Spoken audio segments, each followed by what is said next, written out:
You know, some people have the car bug. Some people have it more than others. Kendra Anderson and her family, they got bit. And they got bit real bad.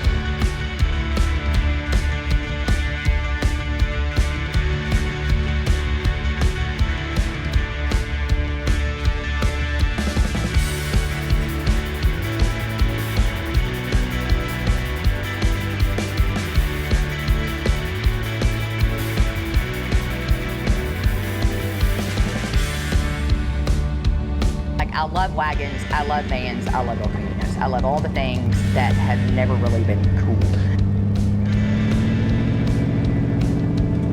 I'm Kendra Anderson, and I'm from Franklin, Tennessee, Leaper's Fork. All right. And you're kind of a car gal, aren't you? Mm-hmm. Yeah? Yeah. I was one of the only girls at Franklin High School that I never took auto body, but I was always allowed to park at auto body because I always drove, you know, something cool. Something cool. Yep. What is that behind you, year, make, and model? So this is Roxan. She's a 1960 Chevy Parkwood station wagon.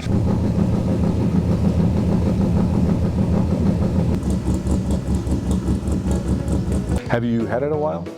I got it for just the body for Christmas 2019. Okay, so it was a surprise. It was a surprise. Now, looking around here, there's no shortage of cars, but were you always looking for something like this, or is this kind of something different for you? I have a 54 5-window Chevy pickup that Josh built me. I thought he was building it for his dad, but he was really building it for me. Okay. And so I drove that for a year or two, but I'd always wanted a station wagon. And I wanted more of like a Nomad or something like that, but beggars can't be choosers. Sure. It was the perfect combination of like, I really wanted a wagon and he really wanted to build one. And so— You got a little bit of both.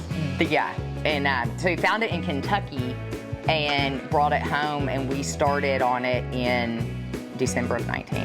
Okay. So you daily drive a 1954 daily drive. daily driver. Okay. I used to drive her every day.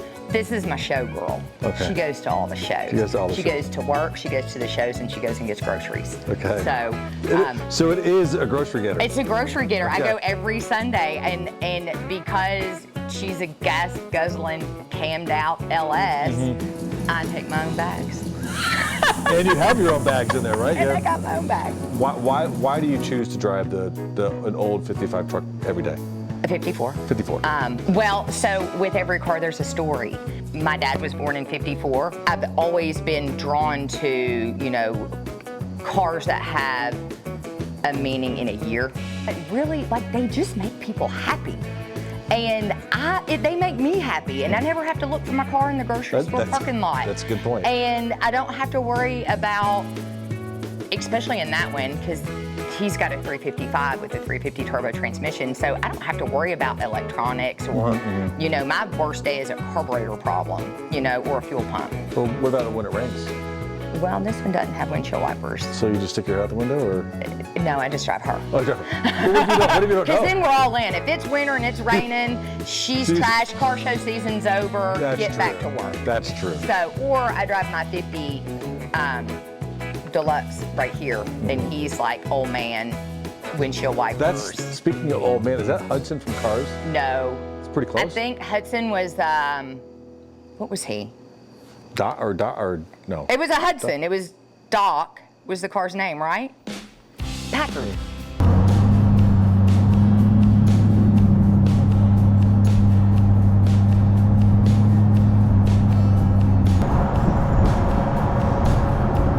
How does driving this, I think you've already answered, but how does driving that car make you feel? It makes me want a cigarette. You know what? And I don't even smoke anymore. Right. But there's just something about it Yeah. that, like, and I've smoked for over half my life, and I've just recently quit smoking probably, I think, 3 years ago. And I've not had one trigger, not one single trigger, except for when I get in her and I just want to kick back and light a cigarette and just float on out. Is there anything else in this stable? And boy, oh boy, you do. Can you name what's around here? Yeah, do you want them and their names? Sure. Okay, so out here we have Snaggletooth. I think he is a 41 Chevy. Next to him is John Doe because his transmission is now in Sneaky Pete right here, which is the 50 Deluxe. Then we have Don Williams, that is a 49 Ford sedan, because we got him parked on the same property that Don Williams' tour bus was parked on. Okay. So sweet. And then we have Wesley Kelly, which is, I think he's a 63 wrecker. This is Sneaky Pete. That is Stepmama, because she got all our money for a while.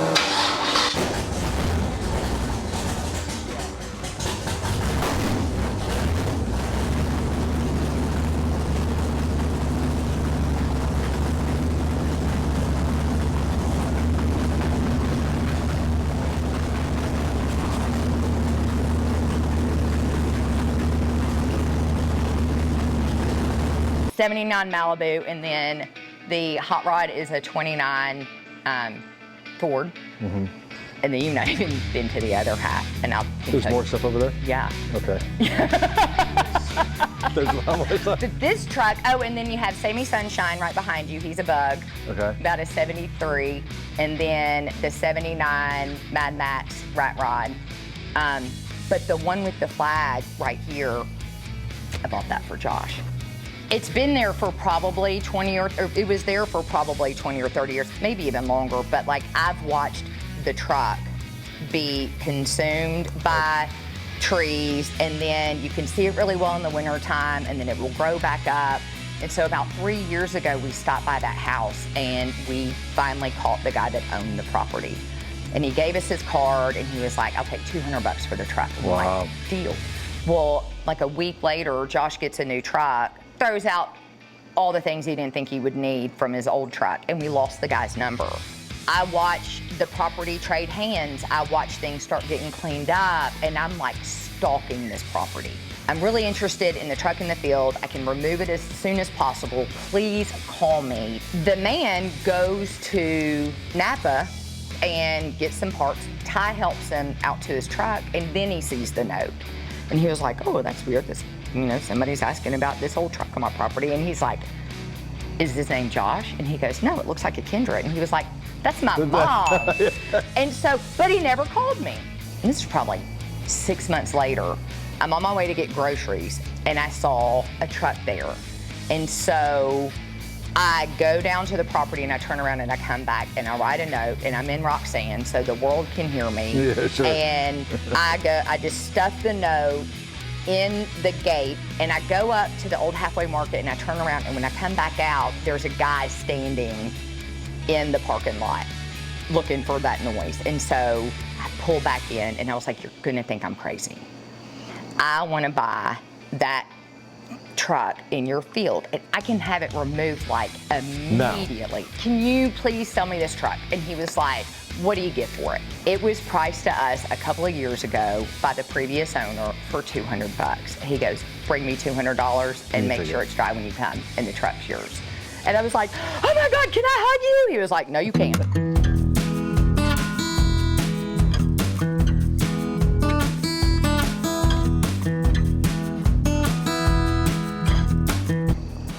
Okay, I guess especially on Roxan, do you do the work yourself? So Josh and I built it together. I couldn't have done it without him. But I did the motor.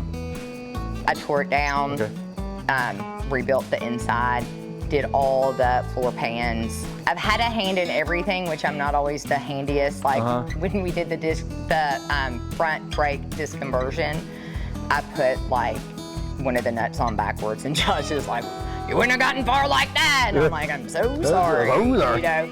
But anytime, like Josh knows that Josh is the fixer, but he knows like this car, if it's something within my means, like I want to be a part of it. Absolutely. And I want to have my hands in it. What is your favorite part about that car?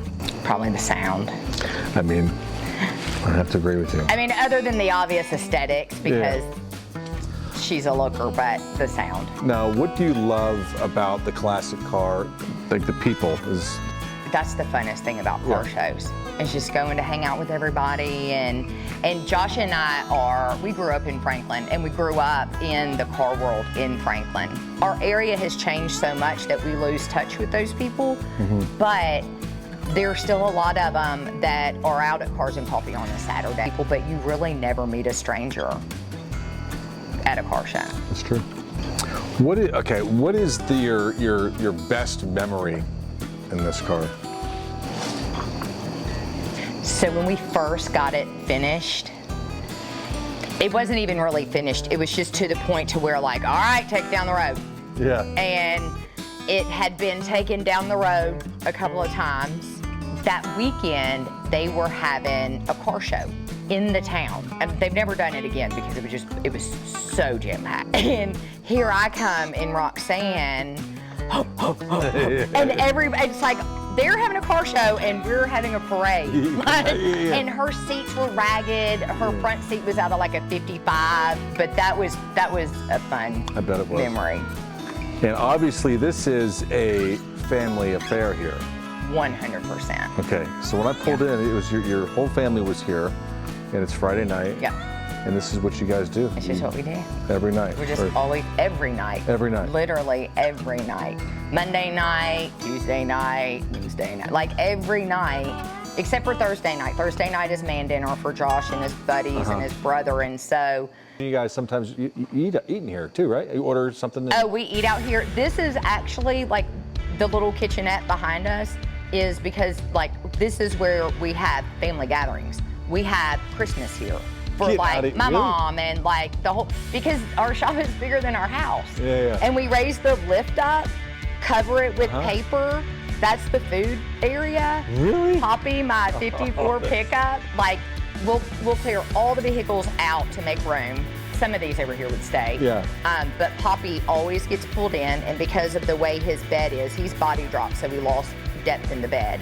And it's got a beautiful walnut bed that Josh handmade for me, but that's the dessert truck.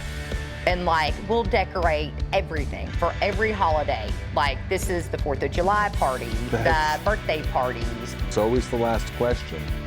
Would you sell it? Nope. No. No. Even if somebody came in, with some absurd amount. No. No. Means too much. It does. Not Roxanne.